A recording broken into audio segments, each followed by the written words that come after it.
September 8ஆம் தேதி காணாமல் போனதாக கூறப்படும் வயதான பெண்ணின் உடல் என்று நம்பப்படும் சடலம் இங்குள்ள ரந்தாவ் பஞ்சாங்கின் கம்போங் தஞ்சோங் லெங்கிங்கில் உள்ள ஒரு கால்வாயில் மோட்டார் சைக்கிளுடன் கண்டெடுக்கப்பட்டது என்று ஸ்லாமா மாவட்ட காவல்துறை தலைவர் சுப்ரித்தெண்டன் சாருடின் சாமா ஊடகங்களுக்கு வெளியிட்ட செய்தியில் தெரிவித்தார்.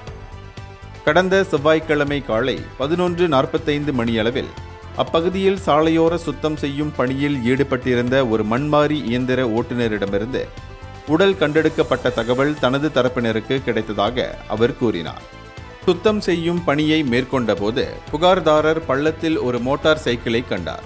தொடர்ந்து கண்காணித்த போது மோட்டார் சைக்கிளுக்கு அருகில் ஒரு சிதைந்த மனித உடல் இருப்பது கண்டறியப்பட்டது என்று அவர் தமது அறிக்கையில் தெரிவித்தார்.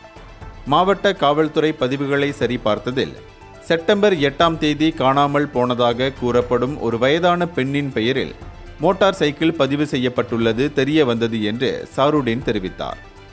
இருப்பினும் உடல் அதே நபருடையதா என்பதை உறுதிப்படுத்துவதற்கு முன்பு தடயவியல் துறையின் மூலம் உறுதிப்படுத்துவதற்காக காவல்துறை இன்னும் காத்திருப்பதாக அவர் மேலும் கூறினார். இந்தியர்களின் இதய குரல் மக்களோசை.